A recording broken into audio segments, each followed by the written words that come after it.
Hello and welcome to the Fantasy Life Show. Happy Monday morning, everybody. Hope you enjoyed that late night, Sunday night Steelers-Cowboys matchup. We'll be breaking that down and plenty more on today's Fantasy Life Show. Overreacting, underreacting, all the goodness as always. So I'm your host, Ian Hartitz, and joining me as he does every single Monday, the one, the only, Paul Charchian. Paul, 5-0, Minnesota Vikings. You got a bye week. Life is good in your neck of the woods. Who doesn't want to roll into their bye week undefeated? Nobody saw this coming, and I mean nobody. It was the last two wins haven't been perfect for Minnesota. They look a little wobbly right now, and then they've got a massive game coming up against Detroit after the bye, but feels pretty good to roll in undefeated. I can tell you that much. Leaving the Brits with a W. That certainly is going to be a fun NFC North matchup here in a few short weeks. So maybe we will get to a little bit of was Sam Darnold exposed later in the show, guys. But first, a quick word to our friends, not our friends, our actual product here, Fantasy Life Plus. Fantasy Life Plus, guys, our premium product over here at Fantasy Life, just trying to help take you guys and make you one step closer to hopefully becoming a championship winning manager. From our consensus ranks to Dwayne's utilization tool suite to so much more on the back end, waiver wire help, start sit tools. Again, just trying to make life that much easier for you. So not trying to break the bank. Tier 1 package costing you, less than $40 per year, even tier 2 under $10 per month. But yeah, Fantasy Life Plus, check it out. All right, Church, for those of us that did stay awake for the entire Sunday night football game, we got treated to a pretty exciting finish. Didn't necessarily seem that way, but by the end of the game, the Cowboys took down the Steelers 20-17, had multiple lead changes there at the end. So Cowboys did obviously cover as 2.5-point dogs. The under did cash here at 43.5. So was far from a perfect performance from Dak Prescott, 352 yards, 2 touchdowns, also 2 interceptions out there. But at the end of the day, got it done with a touchdown pass to Jalen Tolbert with under 20 seconds remaining. And I really did think it was Tolbert and some of the other guys, which, first of all, great underrated movie, but in this case, really just a great performance from non-CD Lamb Dallas Cowboys. Rico Dowdle, 87 rushing yards, also caught a touchdown, chipped in 27 yards receiving. And I mentioned Jalen Tolbert with that walk-off, pretty much walk-off touchdown. Also 7 catches, 87 yards on the game. So, Paul, really throughout the season, we've done CeeDee Lamb's there for us. And when healthy, Jake Ferguson is doing his thing too. But you're looking at Rico Dowdle as someone who could maybe help us a bit more in fantasy land than we expected down the stretch. Yeah, 2 things about Rico Dowdle that have changed, Ian. Number one, just the usage has changed, right? Ezekiel's just basically a non-factor in this offense, which, given his current ability set, I think that's appropriate. And I like that the Cowboys are just putting the best player on the field. That's Rico Dowdle. And then the second part is he just looks better.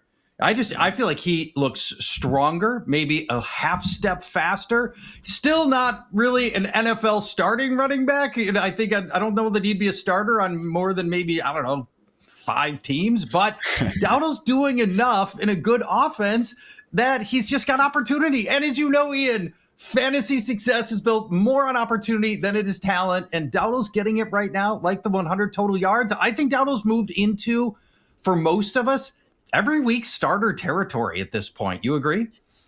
Especially with the bye weeks. I mean, you see how it is when we got to get our ranks together on Tuesday, man. One of these guys where, when all 32 teams are playing, maybe he is a bit closer to that RB30 line than RB20. But again, you take away 4 or so offenses per week. That's where Rico is going to start to hear his name up and higher more often. So 13.1 and 19. Go ahead.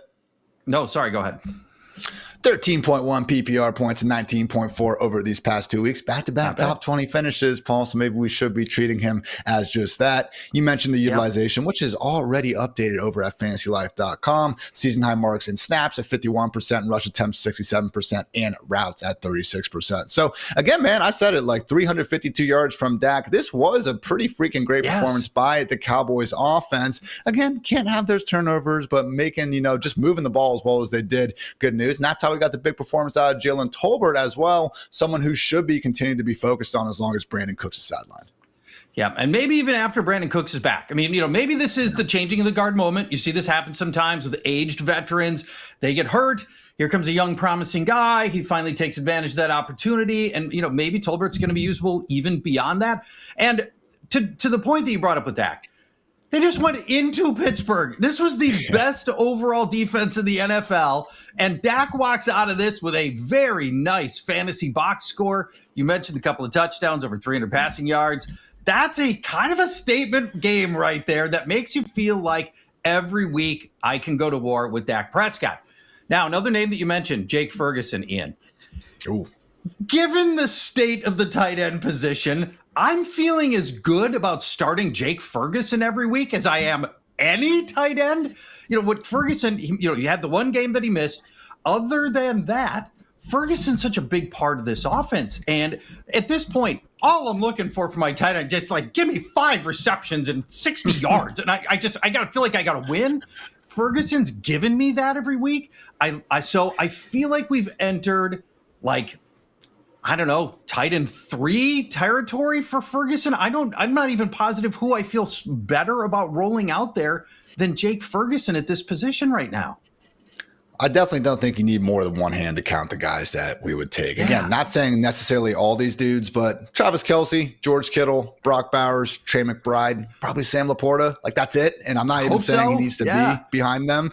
So, obviously great stuff from Fergie, tight end 3, tight end 7, and tight end 7 in his 3 full games this season. So you mentioned it, Dak Prescott, 15 plays, 70 yards down there. Honestly, it was harder than it had to be. I mean, the tackle made by Landon Roberts there, diving over the line, stuffing Rico Dowdle, forcing that fumble, made life more difficult. What a freaking play, man. So again, good job, enough by the Steelers, couldn't get the victory, and winners write the history books, as we know, but again, certainly made life tough there at the end.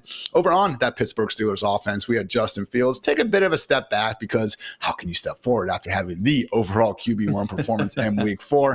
131 yards and a pair of touchdowns to his tight ends, also chipped in 27 rushing yards, but took some hits out there, man. I mean, physical game. Take care of yourself, Justin. Otherwise, I have a feeling Russell Wilson's calf is magically going to start feeling a bit better. But again, more of kind of what we expected from Fields. Najee Harris, though, Paul, another game where we got the utilization, 74% snaps, but as we stand, man, 94 touches without a touchdown this season. That is 24 more than the next closest running back, who is Javonte Williams. So Najee, man, seems like someone who should be a buy low, but let's face it, it'd be a lot cooler if he was actually making more out of these opportunities. Yeah, so this was the game where it was all supposed to come together. I had nudged Najee Harris way up my ranks because there's no Jaylen Warren, there's no Cordero Patterson. This whole rushing offense is going through Najee Harris. You've got this forgiving Cowboys run defense. And we got a dud here at home? So when do I feel good about starting Najee Harris? Answer: never. I mean, here comes Jaylen Warren, probably back this week, maybe Patterson as well. I don't understand how a player who's still at an age where Najee Harris, who has been very good in stretches and used to be a really good receiver, which he's barely even involved in the receiving game anymore. I don't know when I'm going to feel any better about starting him than last week. You give me the flop here, and I don't know. I feel like we're at flex level territory for Najee Harris at this point. And in bye weeks, I'm sure I'm going to have to probably keep starting him, but I don't feel good about it. And I can't even give you necessarily, Ian, a great reason for why he's not having more success in an offense that's doing okay, but no thanks to Najee Harris. Yeah. We are seeing some of the impacts that I think high volume dual threat quarterbacks have on their running backs. Fields obviously has a handful of touchdowns this year near the goal line, also more prone to scramble instead of checking down. But Najee not making the most of life as RB1 either. They get the Max Crosby-led Raiders next week. So again, not the world's toughest matchup, but I have a feeling, Paul, that we're going to see Najee being ranked pretty close to Rico Dowdle once we get those out, which obviously not quite the ceiling we were hoping for with Najee. Final point here, perhaps the biggest one, best for last. George Pickens, man, just 3 catches for 26 scoreless yards. Not exactly the production you expect out of someone who had eye black reading open effing always during the game. I feel like he might have mixed that up. Eye black's a little tricky. Put it on the wrong side. You know what it is. But he did have a team high 7 targets, but at the end of the day, 65% route rate. Meanwhile, Calvin Austin and Van Jefferson had 81% routes. So as much as we do want to just go back to our roots and blame this on Arthur Smith, Mike Tomlin did note after the game that Pickens was limited, quote, because of snap management, and compared it to resting and rotating defensive linemen like Cam Hayward, finalizing with there is no underlying story. So hopefully, Paul, we'll see Pickens out there next week. He did kind of sort of yank down Cowboys corner Jordan Lewis at the end of the game by the face mask. We'll see what the league has to say about that, but certainly a disappointing performance again in a matchup that shouldn't have been as hard as it was. Why are we talking about snap management for George Pickens through 5 weeks? Right. That makes no sense. Talk to me at week 15 about snap management. And how is it that at any point your offensive staff gets together and goes, okay, Van Jefferson's our guy. This is we're gonna build our offense around Van Jefferson's unique skill set. Nobody should ever do that. George Pickens is the closest thing you've got to a playmaker, like on the whole offense. The Steelers, just the dearth of explosive playmakers is so obvious on this team. And they need Pickens who has like some special traits. His ability to go up and get the ball, the one-handers, the leaping, the contested catches. He gives you something that nobody else on the Steelers has. And you decide that you have to do load management in week 5. I am baffled by this. You mentioned Jordan Lewis. Did you see after the game, Ian, that Lewis said, I'm paraphrasing here, some of the effect of, they don't have a wide receiver. Yes. Wow. That is a harsh shot but fair. Right there. And he might not be wrong. That might, think about the thing that's holding the Steelers back to such a great degree. We need somebody who can produce an explosive big play. They don't have that right now. I don't think there's probably a solution coming this year, but that guy's not on roster right now. Word for word from Jordan Lewis. Pittsburgh needs a receiver. George Pickens weak. Maybe a certain Las Vegas Raiders wide receiver could be making his way to town. We will see what happens. So that was, again, what wound up being an eventful Sunday night football. Hope you guys enjoyed staying up and getting freaking 16 straight hours of ball if you're up for the London game as well. So before we get into, guys, some of our overreactions from the week, I want to quickly run through the handful of injuries that we need to be monitoring. Aaron Rodgers does have a low ankle sprain. Robert Saleh confirmed, did say all the preliminary stuff says he'll be fine. So probably a bit hobbled out there, but not tentatively expecting Rodgers to miss any game time.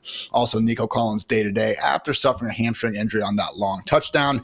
And Ian Rappaport did mention at a minimum Houston should be getting their running backs and Joe Mixon and Dameon Pierce back soon. Also, no Vikings RB Aaron Jones undergoing an MRI on that hip injury. Doesn't seem like a major injury per Rapshi, and Kevin O'Connell confirmed that he does believe it is of the short-term variety. So luckily has that week 6 bye to get healthy. Will be the Ty Chandler show if not. Also with the week 6 bye to get healthy is Dolphins RB1 Devon Achane in the concussion protocol. We will see if he is ready to go by the time week 7 rolls around. And finally, keep an eye on Zach Moss with that ankle. And I think Ramondre Stevenson dealing with something as well. That said, he did seem to go through his usual, post-game interviews and didn't necessarily see anything about the injuries. So that is the news, everybody. And now a quick word to our friends over at Experian.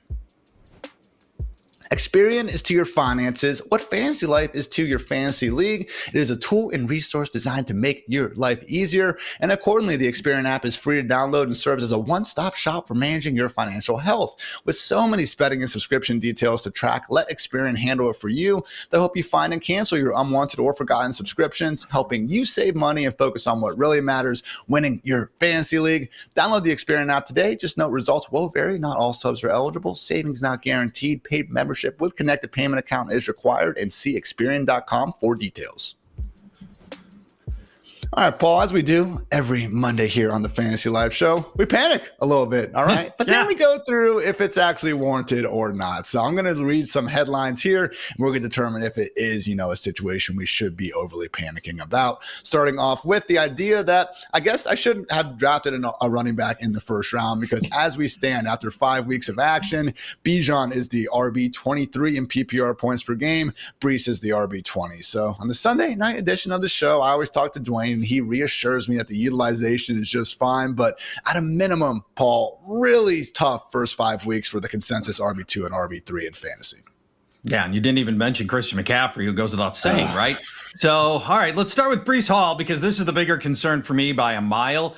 I pulled data on the 29 players with at least 50 rushes. So, you get 29 players, 50 rushes. Among the 29, Ian, here, I'll hit you with this. Where do you think Breece Hall is in rushing yards out of those 29 players with at least 50 rushes? 26th. Bang! Nicely done, my man. He is 26th in rushing yards. Okay, how about Breece Hall's yards per carry out of the 29? By the way, sorry for doing the gun celebration there, Paul. Don't throw a flag at me, please. You'll get caught rushing yards per carry. Oh man, is he dead last? Is it that bad? Dead last. So you're 2 for 2. Well done. 29th out of 29. Breece Hall, 3 yards per carry.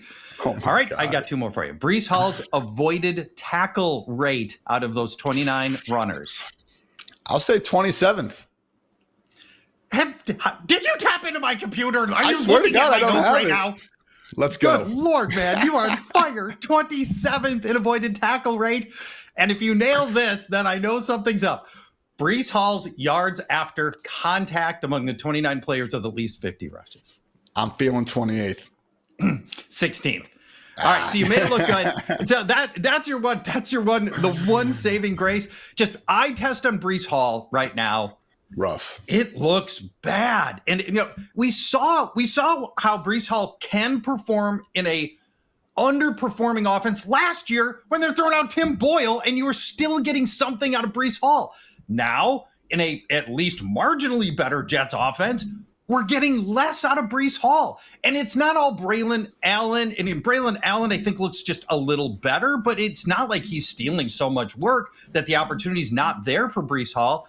So overall, my level of panic on Breece Hall is a bowel loosening level of existential dread.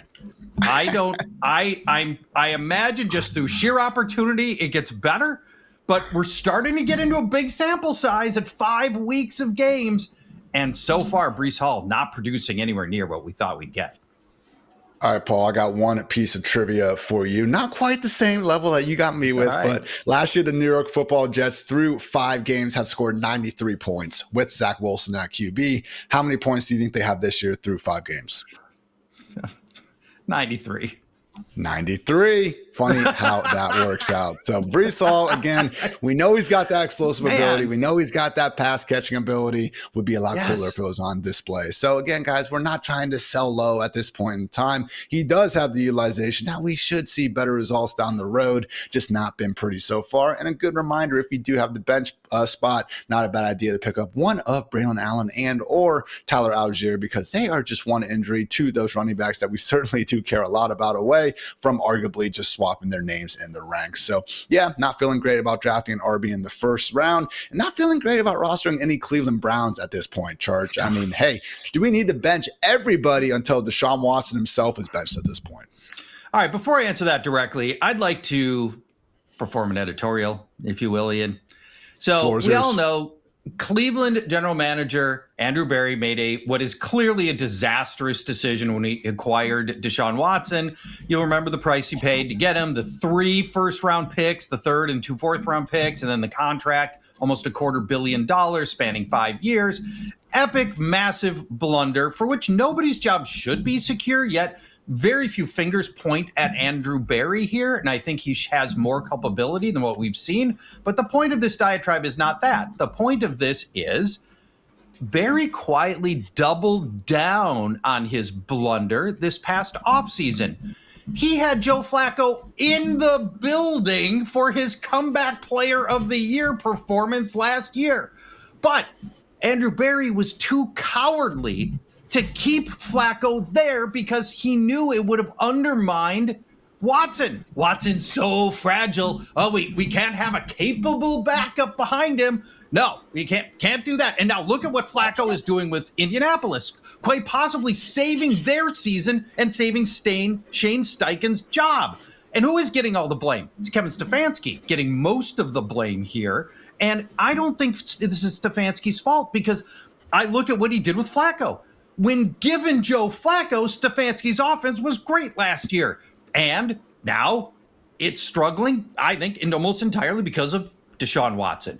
Point is, I think Andrew Berry should be getting way more heat. Stefanski should be getting less. And to answer your question more directly, no, I'm not starting anybody in this passing offense. This is it. I mean, they got a lousy Eagles secondary coming up, but they couldn't pass it all against Washington. arguably the league's worst pass defense, and that was at home, no less. Amari Cooper, just one good fantasy game, one mediocre one, 3 terrible ones. He'd be the only guy you'd be tempted to start, and you can't even put him in your lineup with confidence in it. Look, I think if you had to rank the quarterback performances this year and you had Watson dead last, bottom 3, that is more than warranted. I will say that offensive line pass blocking, it's been a mix of bad and injured all season long. Yep. That has not helped matters. And that's why next week, I'm with you, man. I don't want to start these guys because as much as I'm not afraid of that Eagles secondary, I have no faith in this Browns offensive line stopping that pass rush. And then, Amari Cooper, okay, he is out there earning targets and stuff. But man, from week 1 all the way through week 4 and even parts of last week, one bad drop after another. And as it stands right now, tied for second in the NFL in that. So Jerome Ford, boomer bust, run game. Deontay Foreman has done nothing. Again, Watson not helping at all, and the rest of the offense has been pretty terrible as well. So Austin Gale of The Ringer, great Twitter follow and just an overall cool dude, but he had a nice stat that Deshaun Watson averaging minus 0.3 EPA per dropback. That is the lowest number for any Browns quarterback in weeks 1 through 5 since at least 2000. The second worst performance, Deshaun Watson last year. So really has been rough over these past 2 seasons. Free Jameis, even if it's not going to be necessarily that much better for Browns fans, it certainly would be a lot more entertaining for the rest of us.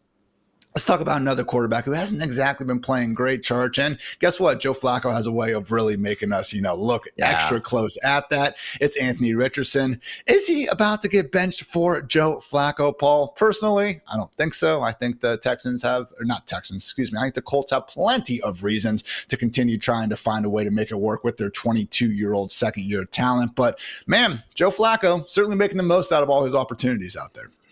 So if the Colts prioritize winning and we think that matters, I mean, I don't know how you start Anthony Richardson, but I suspect they will because this is what teams always do with their young quarterbacks who they think need reps. But so maybe they don't prioritize winning, but how do you bench Flacco? He's got a 70% completion rate in favor of Anthony Richardson's 50% completion rate, dead last in the NFL.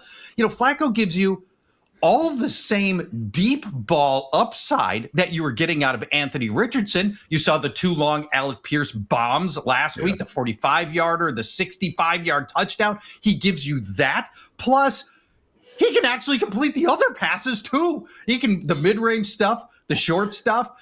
With Richardson, he just can't get the ball reliably into his playmakers' hands, and they've got playmakers. Josh Downs is good, and I think he's potentially going to make a big jump this year. Michael Pittman, who had done just nothing, languishing under Anthony Richardson. And the other thing Flacco's giving you, no turnovers.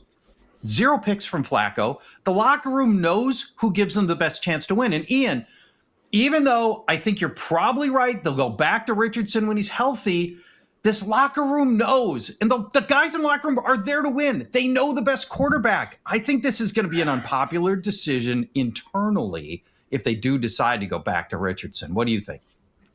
I will say Richardson is one of these situations where it looked like he was finally putting together the performance we've been waiting for against the Steelers, man. He was 5 yards away from putting together his second straight 70-plus yard touchdown drive in that game before he did unfortunately get injured. And now we face the familiar questions. Can he stay healthy? Is Joe Flacco straight up better and all that? And I do think if you want to win games in the year 2024, you're trying to just win this Sunday. Flacco is probably your better option, but the man turns 40 years of age in January, okay? If you can make it work with Richardson, you have your franchise quarterback for the next decade plus, and I do think that is worth finding out on. So as we saw last year with Cleveland, again, the Flacco experience, you are going to get some highs out of it, but let's face it, dude, playing a little bit of that Jameis YOLO ball out there at times, and I don't think over a longer sample, we're going to necessarily see the Colts competing with anyone, regardless of who is under center when it matters. So why not try to make it work with, again, your 22-year-old signal caller? So I hear you. Not pretty.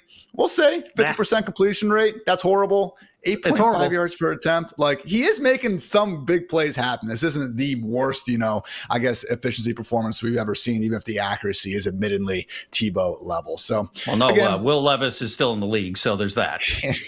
We do not get as many funny memes out of Richardson. You can even give Levis the hat tip with that one. So, not the most pretty situation, guys. I get it. But again, I would try to be a bit patient with Anthony Richardson. Still only has 18 starts to his name since his collegiate career. And And, when we can measure athleticism with the relative athletic score and everything that goes into RAS, he is, the most athletic quarterback ever. So maybe we should be a little bit patient there. We'll see what happens. Charge, sad moment for a lot of us out here. We wasted all of our fab on Dontayvion Wicks. Or did we? Because let's face it, was not the performance we were looking for in week 5. Just 2 catches for 20 yards, had at least 2 drops out there. Now has 5 on the season, only behind Allen Lazard. So thoughts on Wicks here moving forward? Yeah, this was really, really disappointing. You have a game where you come in against a battered Rams secondary, missing 3 starters, and then they benched Tre'Davious White. So they took one of their starters off the field intentionally. Now, granted, that was addition by subtraction. He had given up 4. Yeah. He had given up 4 touchdowns already, most tied for most in the NFL. So I can understand why they benched Tre'Davious White. But this was such a green light moment for him with Romeo Doubs out. Like, this is it. We're finally going to get the consistent playing time that we wanted. No Christian Watson, no Romeo Doubs. I moved Wicks into my starting lineups everywhere I had him. I threw Bo Melton out in a couple of leagues. I'm like, this is, I felt so strongly about this Jordan Love opportunity here. And then Wicks comes up short, the drop balls, and he's a young player. I appreciate it, but you can't drop more balls than a hernia specialist in this league for very long. And that's unfortunately the situation that we've got with him. And you worry about him compromising the confidence of his quarterback a little bit. And, maybe schematically, I haven't broken down the all 22 on this game. Maybe schematically they went to try to take Wicks away. I don't think that was the case. But the drops are an easy thing to point at with Wicks, and it's going to be an ongoing concern. We're only 1 game removed from a very big game against the Vikings. Maybe we don't overact to do not too much to just 1 game. But boy, when everything points to somebody having a great game and it just doesn't happen, so deflating. The matchup, great, as you mentioned. No Yes. Christian Watson was already fine enough. And then you put Romeo Doubs, on the just suspended list for pretty much being a diva out there. Just, the best explanation I have is that this is what happens, Paul, when the entire fantasy community believes something good is going to happen to us. It inevitably goes south in a hurry. So I would caution a bit of patience, guys, because before their week 10 bye, the Packers get the Cardinals, the Texans, the Jaguars, and the Lions. Pretty freaking nice stretch of a schedule right there. And again, we'll see if Dobbs is even going to be back in the starting lineup ahead of that next week's clash against the Cardinals. So would be patient, not going to be ranking him inside the top 15 or anything next week. But as we do have a bunch of these bye weeks going, would be surprised if we don't still have Wicks, up there as an upside wide receiver 3 and thus a recommended start in more leagues than not. So guys, again, that was some of the panic going on, but we do have some stud overreactions, some more positive notes to get to. But first, a quick word to our friends over at Knockaround. Hey everyone, head to knockaround.com and pick up your new go-to pair of polarized shades for less than $50. With over 25 frame styles and dozens of colors, you are guaranteed to find sunglasses that look good and protect your eyes with full UV 400 protection. And be sure to check out Knockaround's officially licensed NFL collection so you can rep your team all week and maybe, just maybe, all the way through the playoffs. Visit knockaround.com and use code LIFE for free shipping on your order. Love Knockaround, Paul. Been actually repping them since college and couldn't be happier to see them now sponsoring the Fantasy Life show. I need you to protect your beautiful, dreamy eyes. Oh, thank you so much, Paul. I don't want any UV damage on those. I'm gazing right into them right now. Oh. All right. Stud overreactions as Paul is doing everything he can to make me crack here. Has Caleb Williams turned a corner or did he just play the Panthers? Be careful, Charge, because I know a certain producer swing on this call will not tolerate you slandering the number 1 overall pick. Matt wrote the question. We're going to answer the question. Hey, they're not mutually exclusive. They can both be right. Let's play that game. Bears offensive line, part of this story, by the way, they have gotten a lot better. Even with Tevin Jenkins the last 2 weeks, getting, knocked out of games and stuff. Bears offensive line finally giving Caleb Williams some real protection. And our eyes tell us Williams is playing a lot better. And sometimes we can quantify that. And so I was like, okay, I'm looking at this game. We're seeing really improved poise from Williams that he did not show in the pocket. So I decided to grind up some stats on this to try to put some real numbers behind what my eyes are telling me. in passing plays with 3 seconds in the pocket. In 3 seconds, that's where we're getting into the time where you really should be pretty good with 3 seconds in the pocket. Let me tell you what Caleb Williams has done over each of the 5 games he's played so far in plays in which he's had 3 seconds in the pocket. I'm going to give you his completion rate beginning in week 1. He completed 16% of his passes when he had the 3 seconds. Then week 2, 33%. Week 3, 38%. Week 4, 57%. And then yesterday, Caleb Williams, 67% completion rate when he had 3 seconds in the pocket. And that's real tangible progress for Caleb Williams. Average 16 yards per completion on those plays with 3 seconds. So it wasn't just like 3 seconds, then panic and dump off. He was going downfield with that. And we love the downfield passing. I mean, downfield passing is what unlocks fantasy points. That's what we need. The dump off stuff doesn't. Yesterday, Caleb Williams completed 4 passes of over 19 air yards, including those 2 long ones to DJ Moore that resulted in touchdowns. In his 4 prior games, he had only had 6 completions of 19 air yards or more. So seeing some really important things. And the schedule for you mentioned the schedule for the Packers turning easy. Maybe it's the whole NFC North. Jaguars, Commanders, Cardinals. That's got to be the easiest 3-game stretch coming up of any team in the league in terms of a pass defense. So, yeah, really optimistic about Caleb Williams here. And maybe we're finally going to get the uptick we've been waiting to see in Keenan Allen and Rome Odunze as well.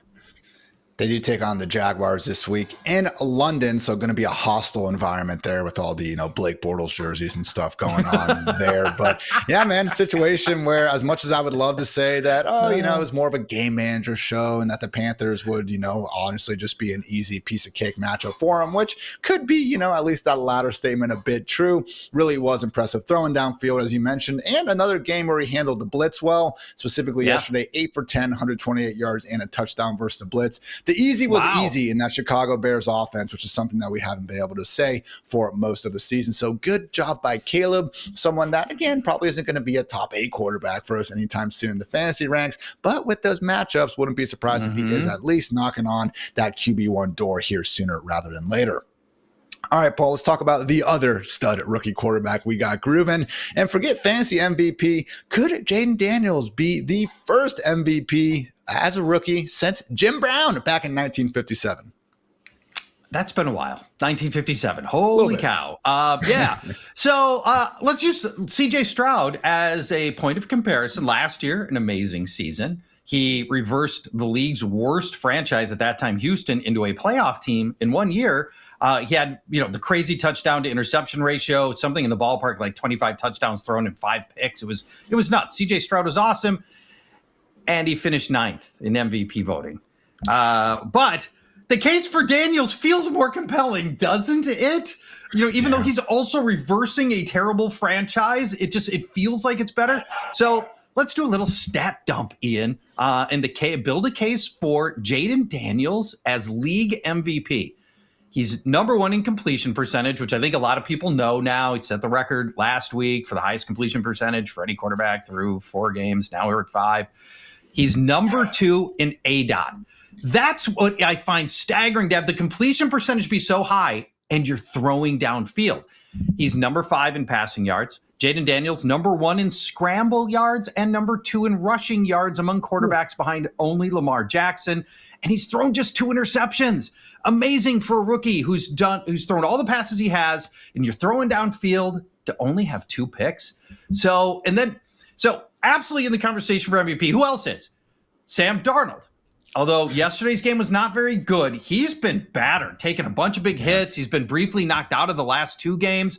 He's the only unbeaten quarterback, so he's in the conversation. Lamar Jackson in the conversation for MVP again. He's already won it twice. Now his team's 3-2, but nevertheless, and there might even be voter fatigue, MVP voter fatigue on Lamar Jackson because he's already won it twice. And I'll give you a dark horse that might be in this MVP conversation, and then I think the list ends here. Jared Goff's on bye. But I think he should be. I think that we may be in this conversation. Just one loss for Detroit to this point. If they beat Minnesota coming out of Minnesota's bye, that might be somebody who's in the conversation. Your usual names like Patrick Mahomes out, Josh Allen way out, Jalen Hurts way out, Dak Prescott's out. I think this thing is right now. Jayden Daniels feels like league MVP. I have a tougher time getting behind Goff just because, hey, before that awesome Monday night game, he had been quite mediocre, like some of his worst efficiency numbers, honestly, since even his Jeff Fisher rookie season out there. But at the end of the day, Paul, and I think if you look back at the last, 10 or so MVP winners, the big majority of them, actually the whole majority of them, are quarterbacks who are on teams that end up finishing with a 1 or 2 seed pretty much in their conference. And with Jayden Daniels and the 4-1 Commanders right now, he is fitting down. He's certainly making the most out of his opportunities.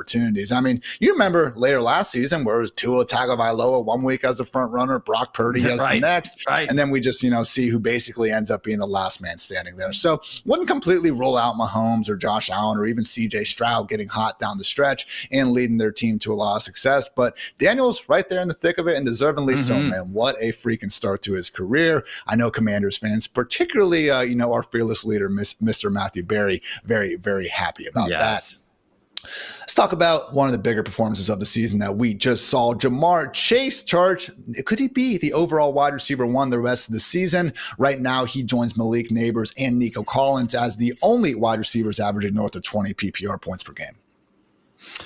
Absolutely in this conversation, and not a shock. We don't off the board at wide receiver 4 and we're not for his protracted holdout. He might have gone off the board. ADP might have been even higher, right? So we're not talking about something that's totally out of the blue. Nobody saw it coming. So who else would be in the conversation for fantasy football's best wide receiver? I think Nico Collins has to be, right? Entered yesterday as the highest scoring fantasy wide receiver, but he's got that hamstring injury. Fortunately, still put up a big game in 1 quarter last week. We're hoping that hamstring injury is okay, that this is not going to be a protracted absence for him. And if healthy, to me, I think Nico Collins would be my wide receiver number 1. Justin Jefferson, probably in this conversation, right? He just posted a meaningful fantasy game against Sauce Gardner and DJ Reed. He picked up, was it 70? I don't have his box score in front of me. Something in the ballpark of 70 receiving yards. And last count I saw, I think 65 penalty yards against Justin Jefferson. Defense is so worried about him. Kevin O'Connell never stops throwing the ball his direction, which I love. 8th in targets, 6th in yards per reception. I think Justin Jefferson's in that conversation. I don't think CeeDee Lamb is. Malik Neighbors also hurt right now, and he doesn't have the same level of quarterbacking. So I think it's just Collins and Justin Jefferson to me that would be competitors for Jamar Chase, who's got Joe Burrow throwing to him. And Ian, I'll leave it with this on Chase. Tricky playoff matchups starting to crystallize here. For Jamar Chase, week 15, the Tennessee secondary suddenly really pretty competent right now in week 15. Then week 17, Patrick Surtain. Week 17, your championship week, Jamar Chase versus Patrick Surtain. So just I'm not putting an asterisk on this conversation, but just a heads up on those 2 tricky matchups in your fantasy playoffs. I will say with Surtain doing a great job, still someone who is spending the majority of his time on the outside. We don't see really any shadow corners spend, majority of their snaps in the slot. So I do think he could be schemed away from. And I think the big, thing that could give Chase and the Bengals offense as a whole just the edge in this conversation is their lack of a defense. We've seen the Purple People Eaters doing their thing in Minnesota all year long. And with Nico Collins having that hamstring injury, plus that Will Anderson-led Texans D that has been feisty, certainly a bit more, better, I think we can say, than a Bengals defense that ranked just 27th in scoring coming into this week. So situation where we're getting fantasy-friendly shootouts with Joe Burrow and company looking as good as ever. Jamar Chase, for my money's worth, would be the wide receiver 1 the rest of the way. But at a minimum, as you pointed out, really wide receiver 3 is probably the lowest we could rationally get. Yeah.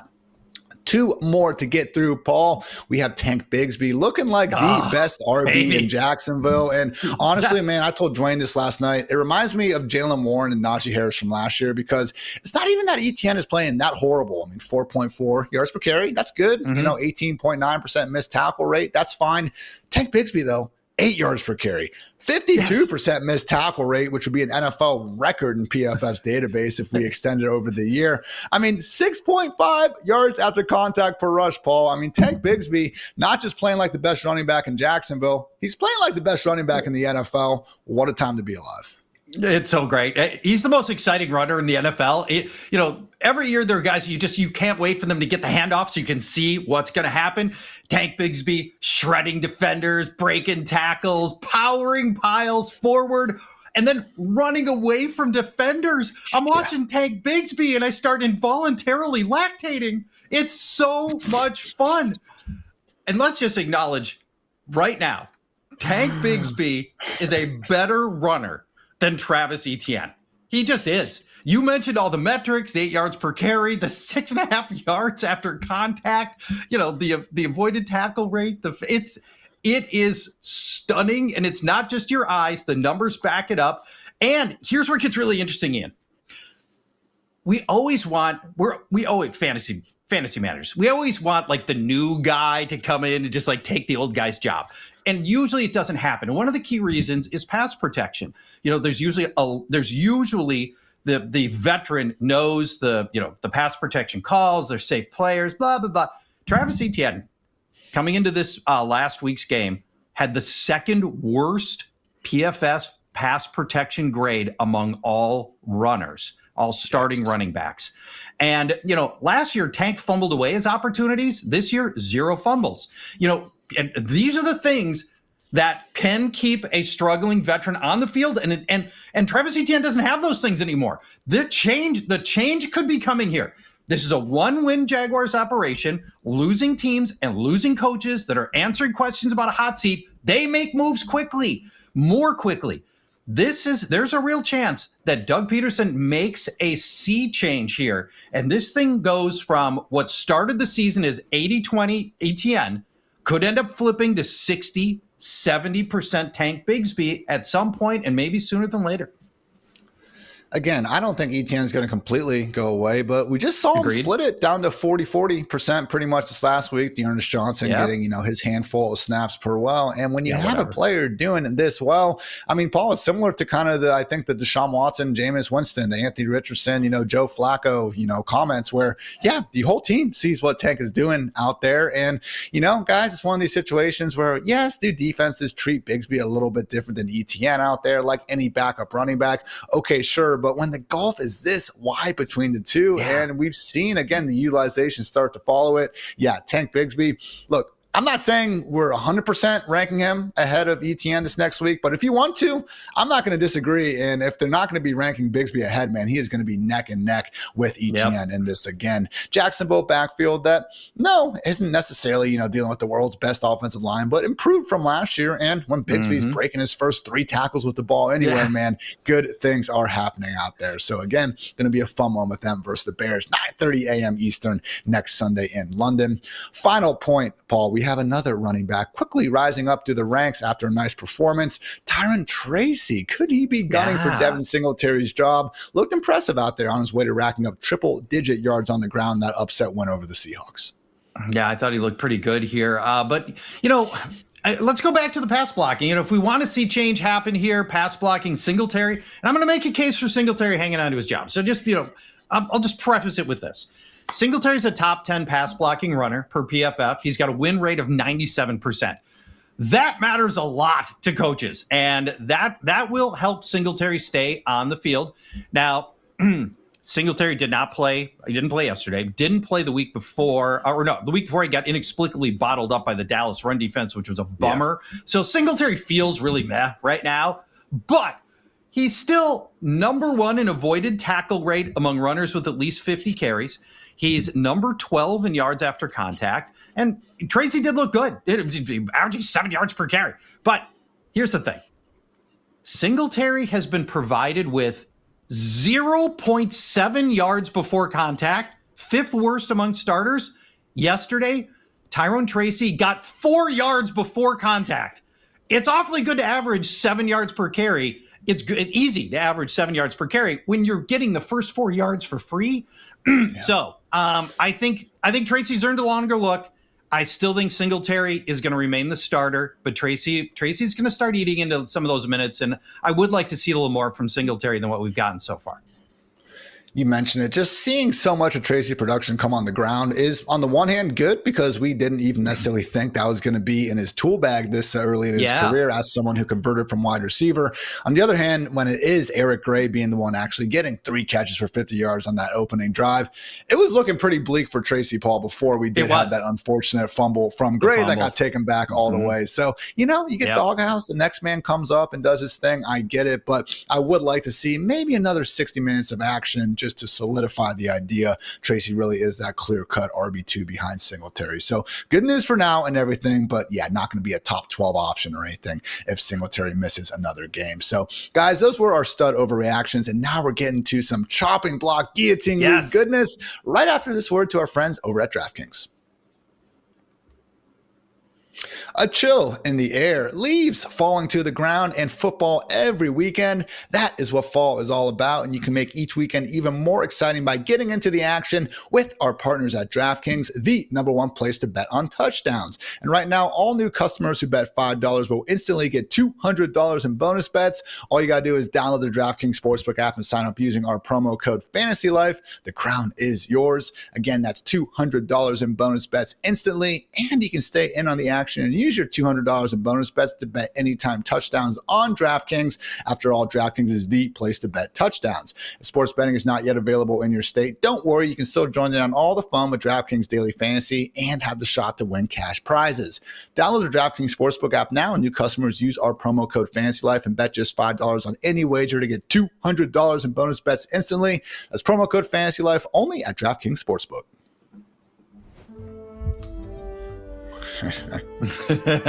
We love it.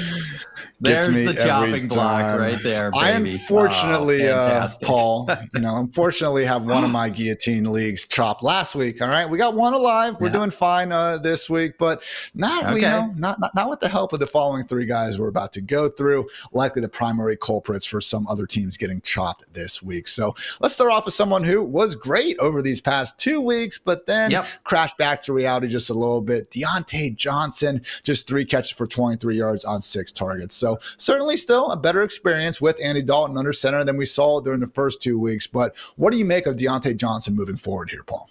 Yeah, this is a one-time problem. It was Chicago facing the Panthers, and that meant it was Diontae Johnson against Jalen Johnson, their star cornerback, a Johnson-on-Johnson sword fight, and the winner was Jalen.